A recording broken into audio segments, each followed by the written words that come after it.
L'Église catholique Bangungu ya Pamba. Quand il y a eu élection, même en 2006, 2011 et en 2018 également, l'Église catholique pose toujours souvent un problème dans la élection. Donc l'Église catholique a commis problème dans le Biso. Il faut tout bon la makamboana. Ce qui mutu mwana moko na famille a commis problème. Kolia na tongo a sali problème. Kolia na midi a sali problème. Kolia na poko a sali problème. Il faut lobby tata na bana nyonso aloba yo oza problématique. Changer les allélis. Donc il faut que l'église va changer les allélis na bango. Aux alliés acteurs politiques depuis période de Mobutu jusqu'à aujourd'hui, au Yebi Magi Makambo politique, au Tangi observé politique, est-ce qu'aujourd'hui il faut tout changer mode de désignation? Peut-être. Et pour nous, tata atia ordre nandako. Pour Bandekoana depuis Yozakoroba Mobutu, vous en êtes retard. Banani bafinga ki Lumumba wakaza communiste. Bangote. Depuis 60 bango kaka. Il faut toponi Lumumba balobi motubabe. Aza communiste. Moi si yana yo akozala moi si abatu nyonso il faut ko longola ye. Mukolo baboma ki Lumumba bamususu basala ki ba mesa wate. Tika makamwana. Mbeba ezako be ko bima mingi na kati ya nini wana sengeli ba bongola bizaleri na bango. Faut pas aider moi nazo sala mabe bongo bino ozo sala mabe au poids c'est quoi ça? Na bomeli sur Lumumba et puis nous sommes fiers de ça. Et en même temps toza ko honorer Lumumba. Baza ko sala ba messe ya ko kosa kabiso bikolo yo pona Lumumba bango afinga ka Lumumba tango Lumumba zalaki na bomoi. C'est toujours la même chose. Ezaleri wana mabe. Monsieur Zedam, bonjour et bienvenue. Des questions d'actualité avec un invité. Chaque jour, nous décryptons les lots. Ezali mokolo ya pasi mingi, ezali ya mawa mingi. Parce que awa na mboka ya Canada, moko ya étudiante congolaise, wa utaki na mboka Congo aye awa pona kotanga, mais likame ekweli awa pito komeka kosembola ba question d'actualité na nani azali moula kisi elongi ya tata mokondi, so ambassadeur ya République démocratique du Congo awa na Canada, maître Joska Kabongo Mbotenayo. Alors, bato baebio na politique na proximité à pembeni ya communauté congolaise, pembeni ya makambonio sur la communauté congolaise et bazalaka. Mais qu'est-ce qui s'est passé dans le dossier Alexandra plutôt, étudiante congolaise, aux réactions ambassade et Kobima, 5 jours après Bongo disparition, il y a Mwana Oyo. Batoba Kolobake, ambassade Azaki na retard, mais qu'est-ce qui s'est passé exactement? L'ambassade a été contactée quand et Likambango et Likinam Boni pour que tout soit là moi na Libandeli Alikam. Bon, les journalistes na pesio merci mingi ndenge o s'est déplacé oui ko monangai pona to solo la Likambo pasi oyo ezui communauté na biso awana mboka Canada pena na Congo mobimba eza likambo ya esengo te parce que ngana sepelaka tanto solo la boye tam surtout solo la makambo ya musala de nini to ezotambola mais tanto solo la likambo ya elenge ya mbula zomimi dans 21 ans na lingala esalinga mapasi atiki biso kaka boye puis azaki étudiante. Il faut comprendre qu'il y a facilité. Avant de répondre à la question, d'abord n'a apprécié à juste titre et là il y a solidarité, il y a communauté congolaise Mobimba au Bavandi na Canada. Nalingaki na komisa ba président et ba différentes communautés nyonso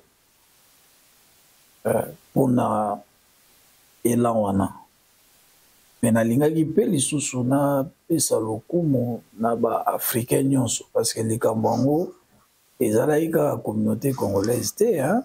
Mais esimbaki presque mokili mobimba mais na nzela micro na yo pe nazali ko remercier ba autorité ya Canada pour na coopération ya malamu oyo ezali entre bango na biso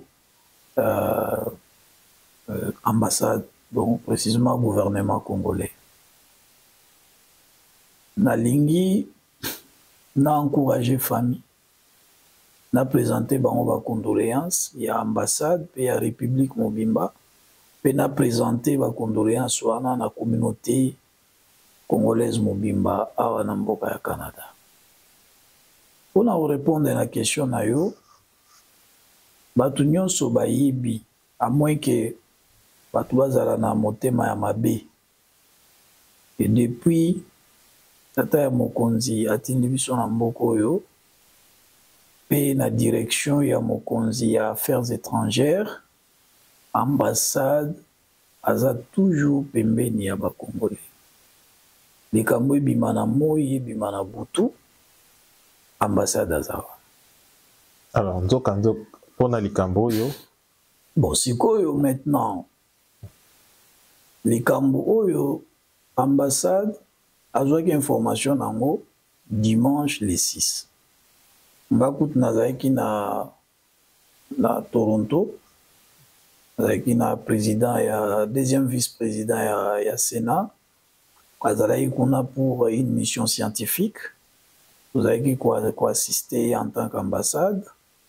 Pétan on a zongi na 18h de nazu information. C'est-à-dire ambassade foye que aza na police. Ambassade aza na armée. Na mboka oyo ambassade avandi, ambassade aza na police te, aza pe na armée. Et puis ambassade aza policier ya ba Congolais te. L'ambassade a travaillé na ba service ya mboka oyo eyambiye soki likambo lokola ya boye bimi ezali. Et puis ndenge ambassade a travaillé selon ba procédure requise par le droit international pe na limite ya droit international. Et puis pour agir, il faut à la saisie. Pour tout agir, il faut à la saisie. Et l'enge abimaki nanda kunaï le 2 octobre. Akei. Pe atikali kozongate. Donc certainement que va constater que les 3, parce que pour constater que mutazongite, azakova na ya constater na butu, et puis les 3 nda monika azongite. Certainement à partir les 3 de akokai ko banda opé sa sango. Mais ce que même famille va réagir, je crois, 3 jours après. Non, le 6. Va réagir le 6. Non, va réagir ça le 6. Maman, ça les vidéos dans TikTok, n'a publié le 6. Ah, mais c'est le 6 parce que Bissot a eu une information dimanche. Le 6. Le 6. Exact. Le même dimanche. Mais tu as eu information dans la famille. Tu as eu information par une personne interposée. Ne muta komelinga bi excellence est-ce que yebi ke ezana elengi na biso moko azomona na tête tout ça. Aussitôt saisi,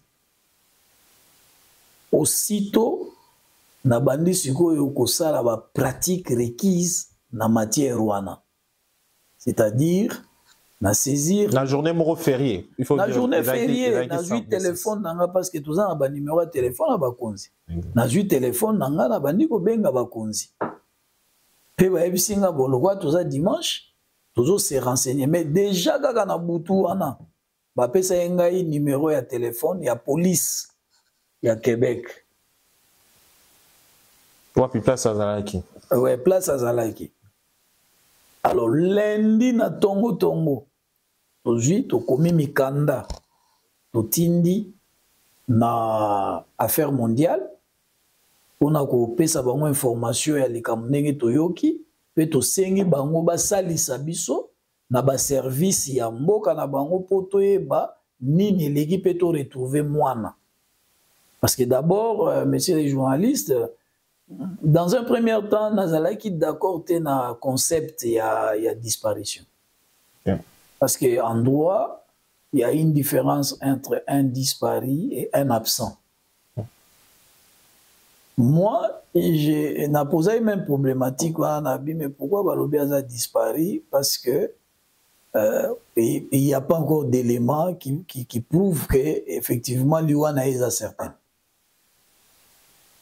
Donc, moi, je pense qu'il faut tout changer concept, il faut tout changer terme.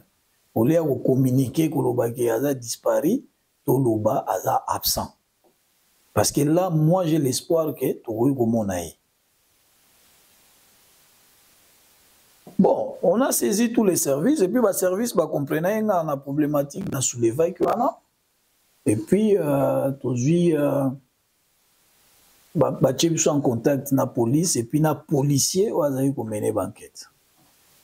Donc, dès le premier jour, dès le lundi, l'ambassade a été déjà en contact et en procédure diplomatique où ils allaient na bateau pour la solution. Voilà.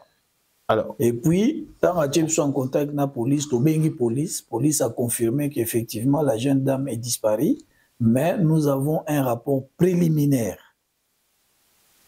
Parce que dans un premier temps, la police a dit non, bien sûr, aux ambassades, mais la famille a été communiquée dans l'ambassade par rapport à cette situation. Donc je me permets de dire ça, vraiment pas dans parce qu'il est au privé. Bon, parce que on va estimer que le local là est déjà en contact avec la famille. Pourquoi l'ambassade a mais na méga ko laksa bango ba disposition convention de Vienne sur les relations diplomatiques pour dire que non na famille na mutabungi biso tozana devoir ya protéger pe ko défendre l'intérêt. Donc vous êtes imposé. Donc, nous sommes partis dans cette affaire parce que toza gouvernement ngandenge naza boye ba konzi nanga ba retourna nini leka ki alors na websa bango ke bino boye bisenga ke famille solana bango alors pourquoi tozali a. Heureusement, ils ont compris directement. Et puis, c'est un rapport préliminaire. Donc, est-ce qui passe que vous êtes imposé? C'est comme ça. Pas imposé, mais on a rappelé. Étant, bon, rappel, il faut le rappel de façon pacifique. Il fallait que les canabas recours. Oui, nous avons fait comprendre, parce que jusqu'à ce moment-là, et ils nous faisaient comprendre qu'ils sont déjà en contact avec la famille et qu'ils font les rapports avec la famille. C'est comme ça que nous avons montré que non, nous sommes un intervenant, donc on peut dire volontaire, parce que citoyen en Canabiso.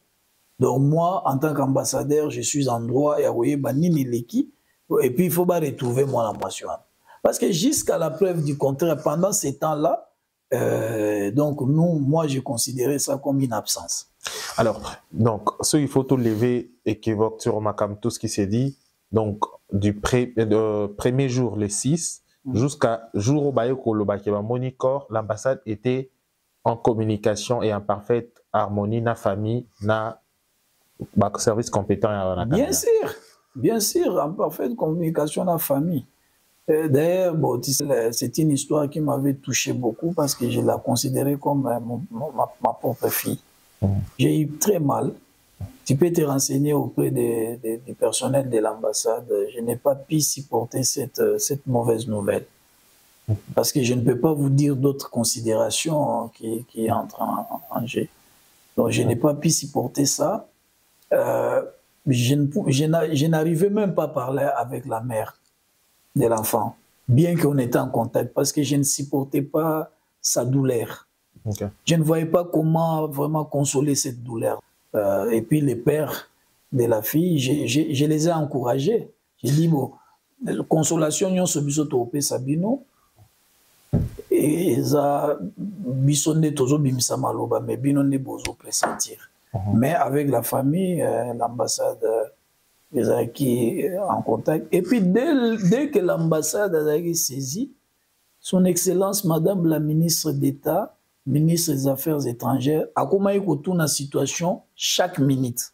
Donc le gouvernement suivait de près l'évolution. Non seulement il vice-ministre et affaires étrangères, Maman Grace, chaque minute, conseillère naïe ou atali magambu yaba congolais de l'étranger, chaque minute.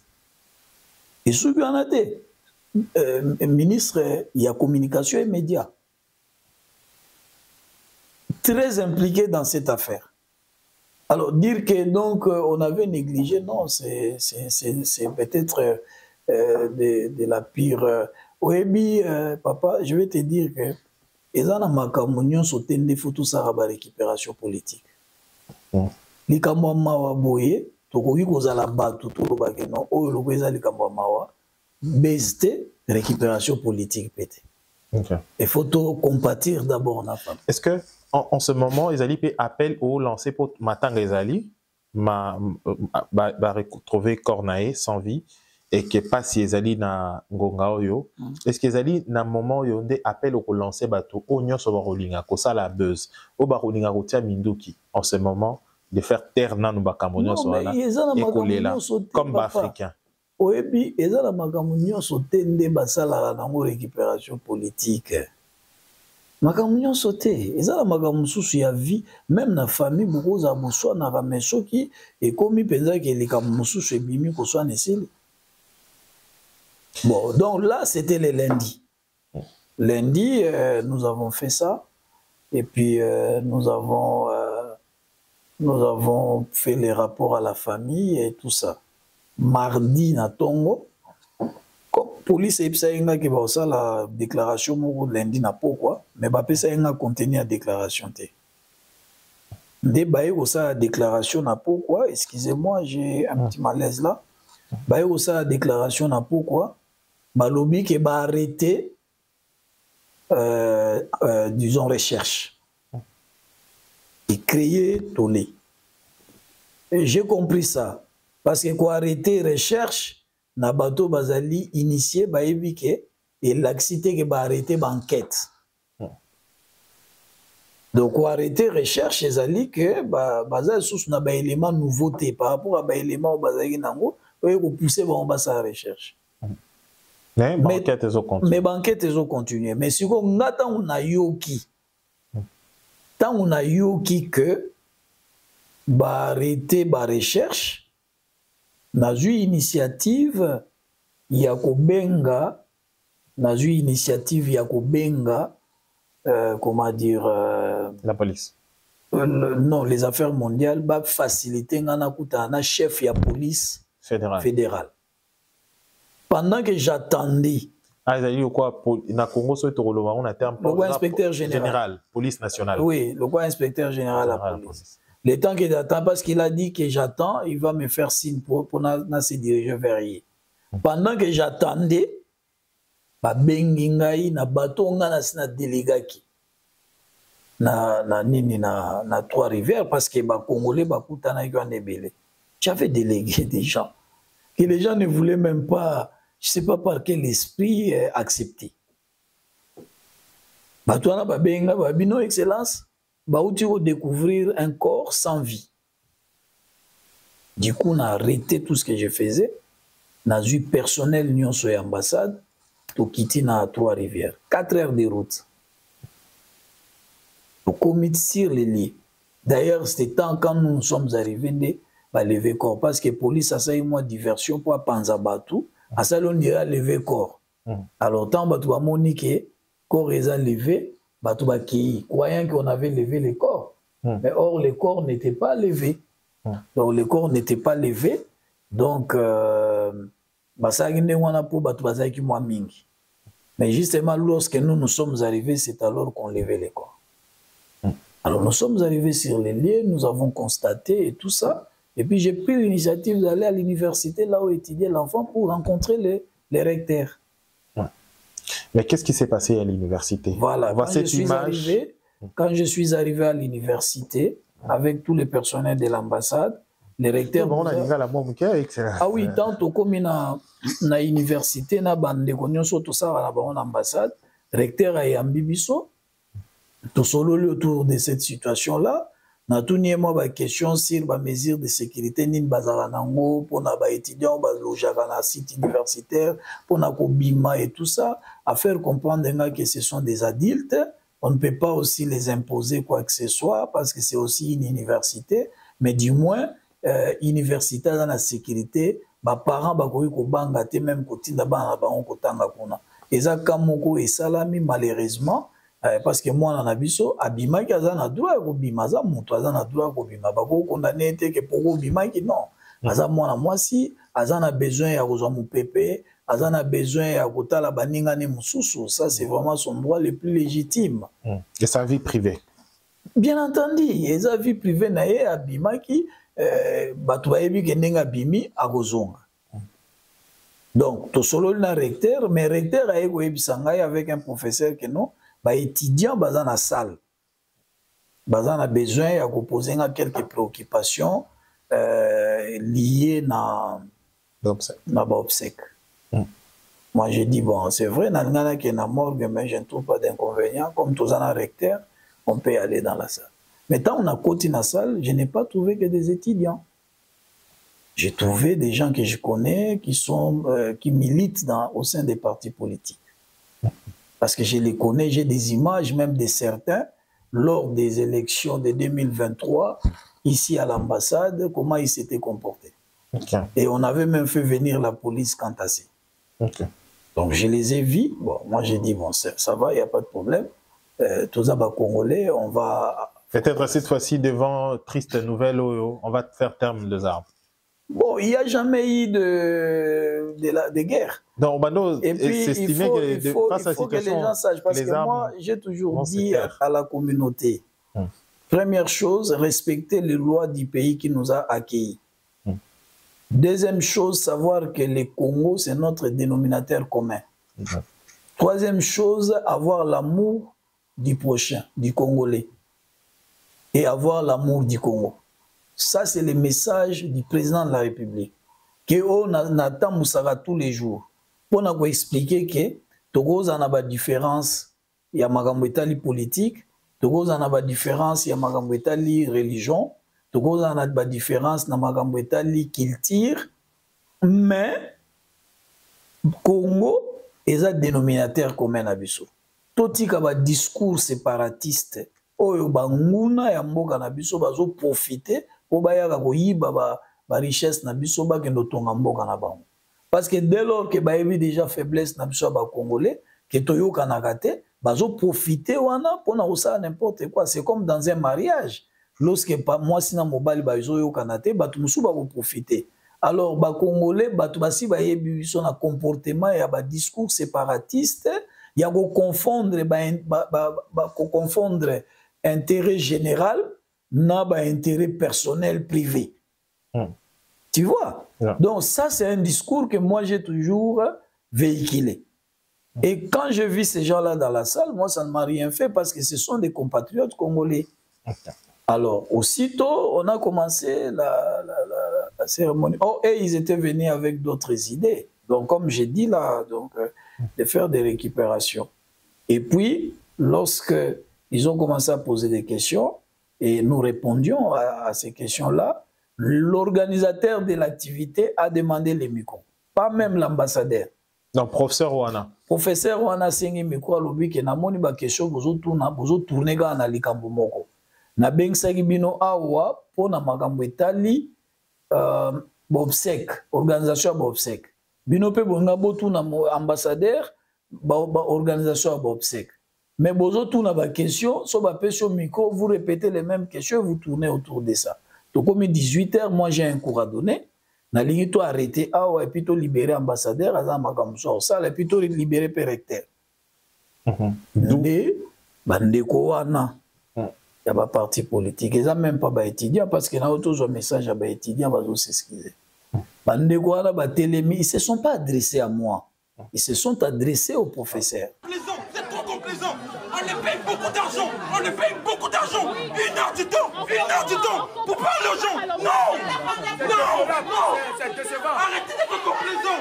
Vous les laissez parler comme ça. 1 heure. C'est vrai. 1 heure, ça nous coûte quoi? 1 heure, ça nous coûte pas pour nous parler. Rien. Il vient ici, il répond à des questions, il part. Exact. Pour lui dire que ceux qui ont un makamuno ya osala, kende me biso to ana perception 1 heure to continuer autour d'ambassadeur ba question. Dans le besoin, il y a communication avec vous.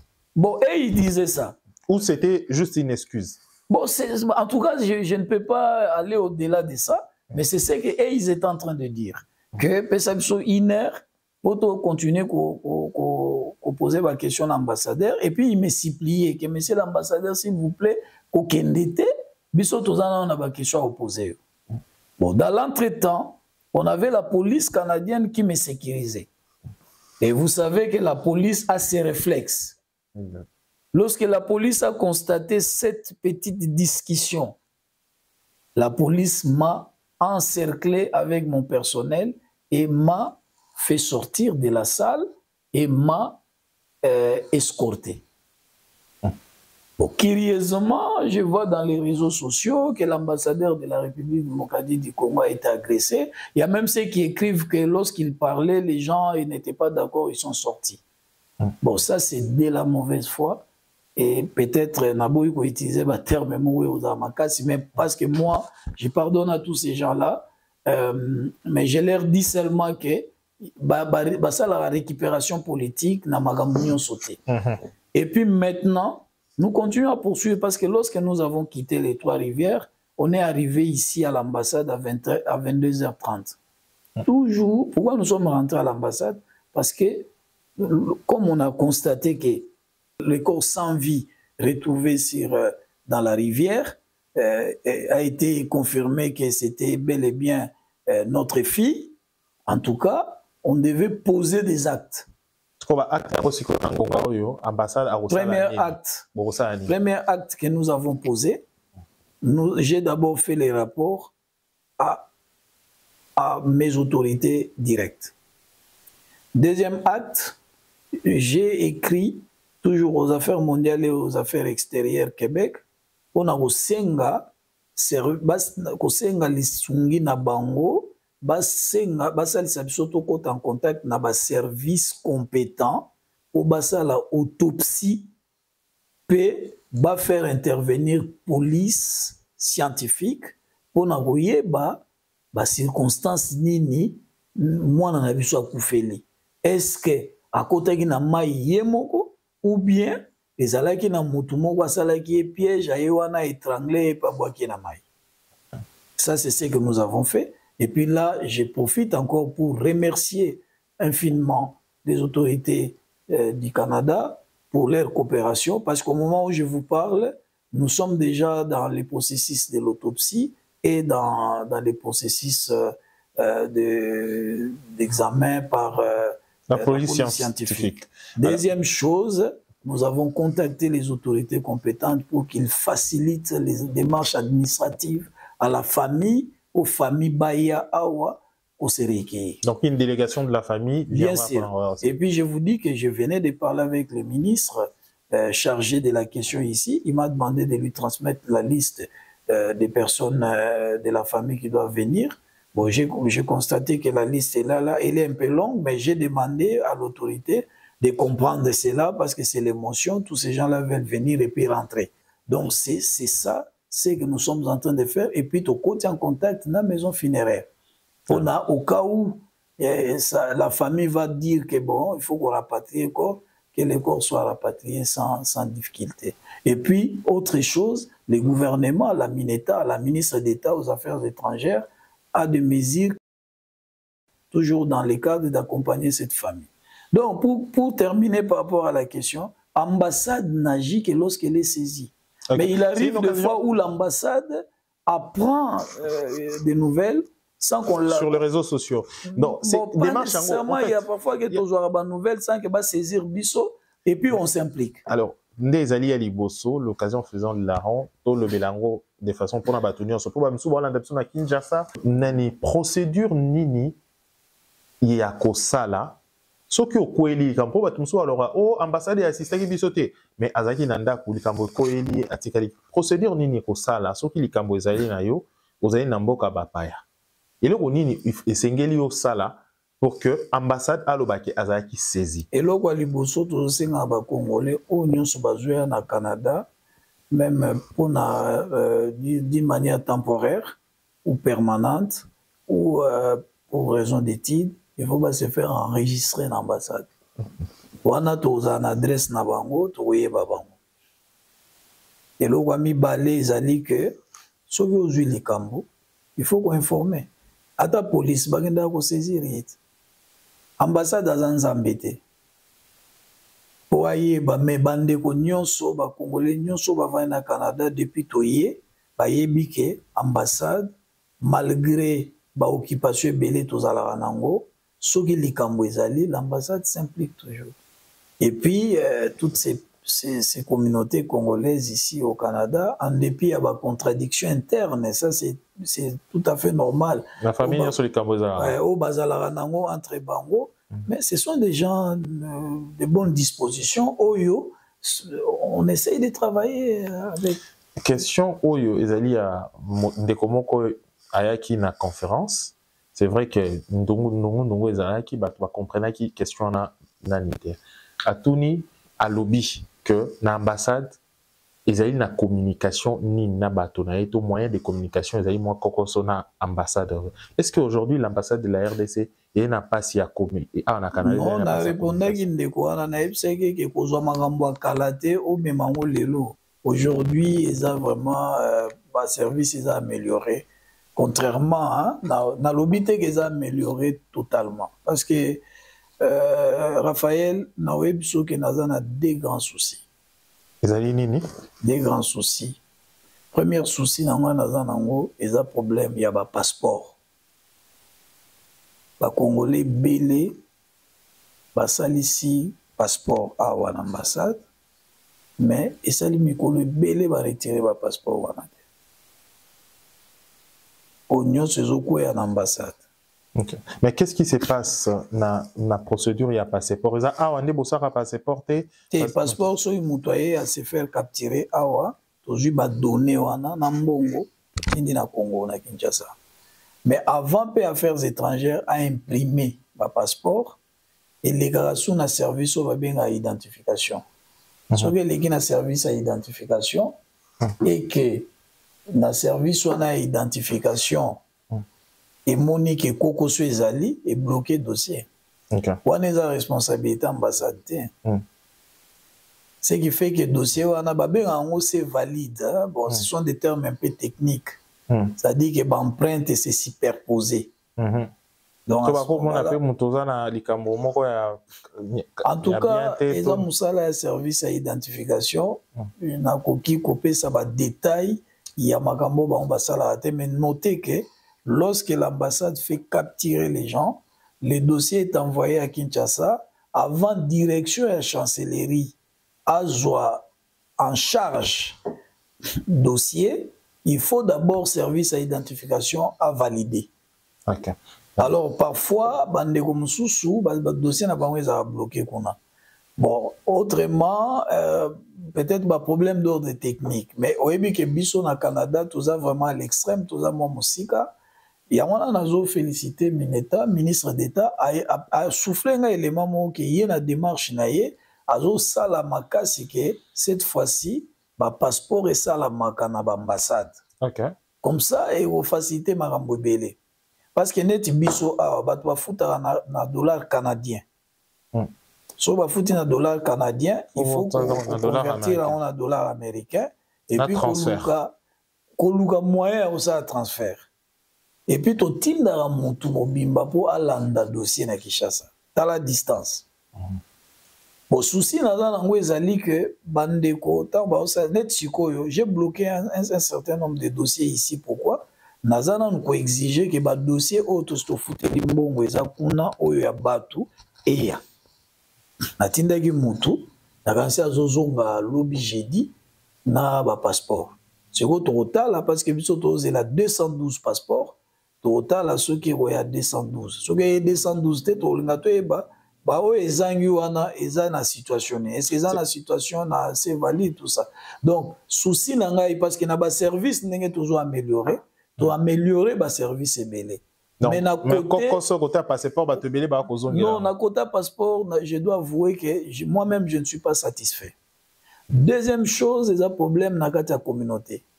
Na communauté batu individuellement ba solo l'arabien. Baza na problème té et puis na apprécier vraiment qualité ya ba congolais belé au baza na Canada. En dépit ya magambo tozo déplorer. Moi, je la félicite à Rabango. Mais là où je ne suis pas d'accord, je constate qu'il y a un démon de séparation. Okay. Discours moro séparatiste. Or, que Batoazo est battu que le discours séparatiste, ils ont kabola mboka na biso. Ils ont tinda banguna ba profiter nango pour basala mboka na biso mabe. Chef de l'État Azali ko insister sur l'amour du Congo, l'amour des Congolais. Et ça, il insiste beaucoup. Donc, au Lingambo Kanayo, Pelinga congolais. So boza na kati une organisation parce que ba communauté wana eza ba organisation. Eza ba organisation canadienne. Mais oyo ba membre nango baza ba ressortissant ya Congo. Ngai en tant qu'ambassade, je traite avec les associations. Pourquoi? Parce que bango bazo regrouper ba congolais, eza facile à travers bango pona tokoka ko meka kolandela ba congolais. Mais rôle na biso ezali ya ko défendre chaque congolais individuellement. Voilà, et non ba communauté. Et non ba communauté. Alors. Mais ba communauté est très nécessaire parce que ba communauté ça partie à ba congolais. Oui, et puis bazo encadrer ba congolais. Parce que ba congolais belé ba ya awa na Canada. Mais grâce à la communauté, on a des congolais à se retrouver. Est-ce que l'ambassade apporte naezali polele pour na ba congolais nyonso? Mais yo un journaliste, c'est ça l'enquête. Mais parce que si on a répondu, les gens vont dire toujours que l'ambassadeur a se défendre. Parce que les gens, au moni Raphaël, Motuso a l'ingyoté, a to pesier lola. A l'ingyogate. Batu muso ba ina batu par antipathie naturelle. Au sali logoté, bo soignité, mais azo se pelanoté. Ça existe. Tala makambo mokonzi mboka zo sa na Congo, papa. Mais au mona batu bazaka koloba mabe. So ozui na projet ga ya Rocado eza na ville ya Kinshasa. Tala ndenge zo progresser avec rapidité. Donc tout ça c'est rien. Dans le domaine de la diplomatie.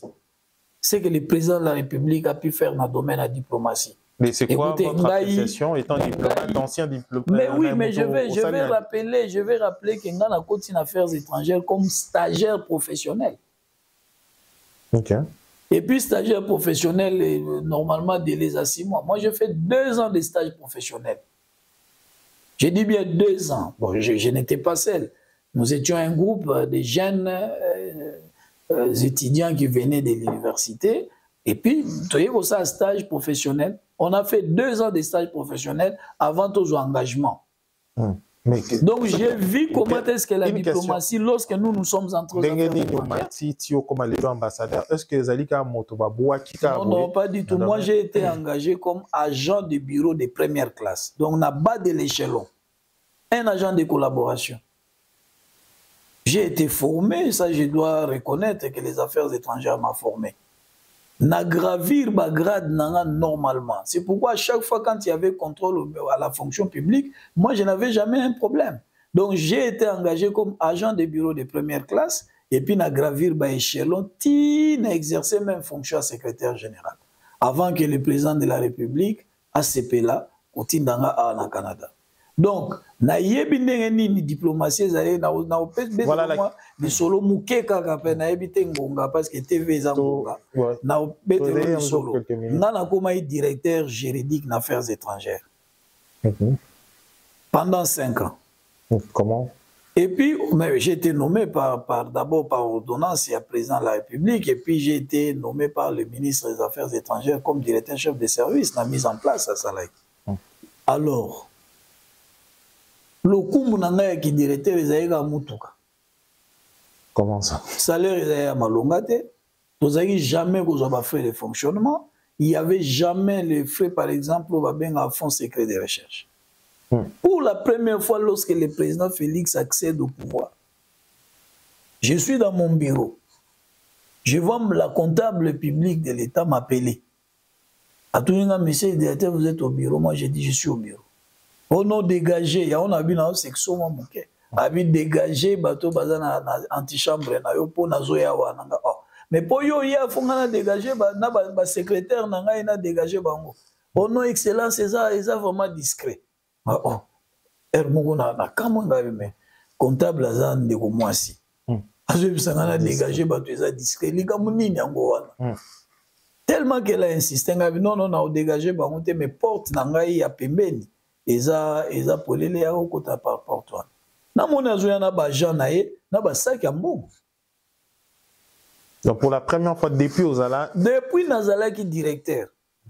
Ezaïka ngaïté, mais bisognon son groupe n'a pas directeur 14. Donc, aïena basak ya mbongo a tchewana, on a fait de fonctionnement. Papa. Chose au bando simba. Natoki, mais climato sale. Yes, Dans la tournée, mais frais de fonctionnement, bah, pessi. Mbongo est belé. A signé senga papi.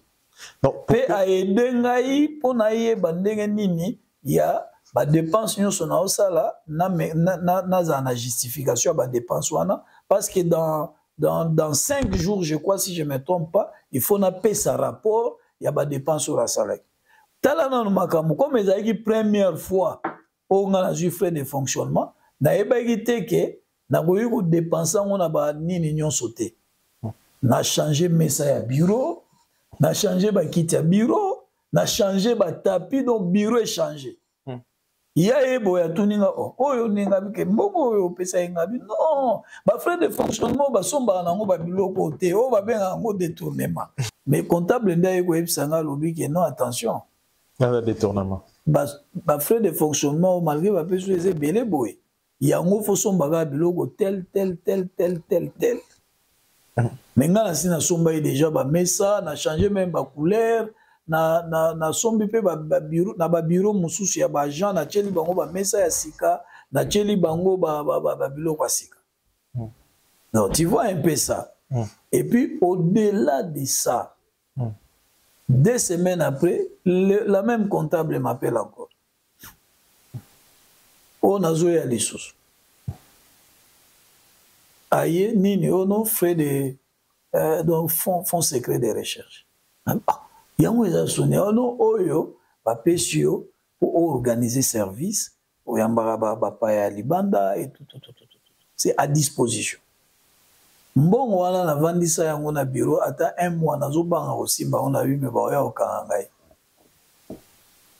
Nage o mona ministre na bi mais comptable elinga mbongo mo pona mes affaires. Abi mais ça mbongo pona na musala o ça. Ça dit que le président de la République Félix Antoine Tshisekedi Moussala Azosala mais étant ancien diplomate obandi na C Lexi ba bibu ebele obandi elenge ti lelo appréciation na yo ezali nini na makamatali volet diplomatique ya tata Mokonzi to makamba ko sala na diplomatie na boye biso que volet diplomatique ya chef de l'État ezali extraordinaire. Diplomatie, d'abord, il a prôné pour une diplomatie d'ouverture. Au Monimbo Canabiso, il y a une situation monene autoyebi, il y a guerre. Mais guerre, on a compréhension de la communauté internationale, bien que il y ait vérité à Magambazo Sala. Ils ont une tendance vers notre voisin. Mais tant que Tata Mokonzi Akoti na kati ya pouvoir, d'abord, a sali une diplomatie offensive. Abanina côté Kamboka, parce que les lois bazolo ba non président de la République, azosa bava jebele ba contredire ba professeur au batansi biso. Le professeur Lukiana il est encore là. Le professeur Kitima, mon aîné que j'ai sali, il est là.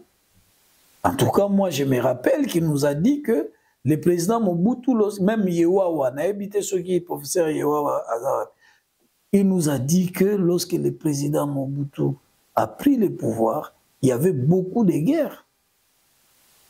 Et il a entrepris, disons, une tournée diplomatique à travers le monde. Il faut éviter cette politique stéréotypée. Il faut éviter cette opposition stéréotypée. On ne fait pas de récupération politique dans Makamounionso. Voilà, tokomi na suka ya édition na biso to sembola ki ba question d'actualité na mola kisi elongi ya tata Mokonzi na mboka ya Canada to ambassadeur ya République démocratique du Congo awa na Canada to sololi makambo nyonso eloko ya suko ko esa ba congolais ba kolanda biso awa na Congo et na Canada place tozwami na oba kolanda biso na Congo ekokyo zani. Non, eloko asuka na koloba donc nayoki bato basali ba interprétation erronée ya makambo elekaki na kati ya salle. J'avoue qu'il y a eu des gens qui sont venus pour faire la récupération politique, mais parce que en toute évidence, je ne peux pas faire aussi l'unanimité hein, sur tous les Congolais qui sont ici, mais du moins la majorité des Congolais au Canada c'est que l'ambassade a toujours été à ses côtés et nous travaillons vraiment pour donner des résultats escomptés. Donc tout ce qu'on a raconté qu'il a été agressé, bon, est-ce que muto ba agressé et puis batwana bazaki wana baza makasi koleka ngai so ba agressé nga mbele naza na hôpital mais okuti ngai na bureau nayaki lelo na bureau na 6h. Nayaki 6h malgré tozonga enda ku minuit mais na 6h nazaki déjà awa batu bayeba ka ambassade azuko accompagner famille oyo bazui likama. Donc toujours accompagner bango en tout cas na makambo presque nyonso. Dans na likama tuna oya bato so toko résumé na motuna ya bato o soki tata na mama ya victime ba kozwa visa en tout cas ba disposition oyo biso tozui nande to solo na ba konzi ya Canada ba kozwa visa. Donc ba kozwa visa ba surtout papa une na délégation. Maman, surtout priorité papa na maman. Mais ils ont une délégation à famille. Mais ils ont délégation à famille. Bakozwa visa. OK. Bakozwa visa bakoya et kozala bien bango moko participer na place ba participer bon ba okuta peut-être résultat il y a banquette so baza d'accord té ba ko manifester disons sentiment na bango. Awande to tie terme na édition la biso ya lelo. Merci d'avoir suivi Bolandi biso na ba télévision na Kinshasa. Vous avez la possibilité à Rolanda biso en continu ce qui besoin biso na en cours beaucoup qui Rolanda na YouTube Info 243 tokutani prochainement pour la édition Mosusu. D'ici là, portez-vous bien. Au revoir.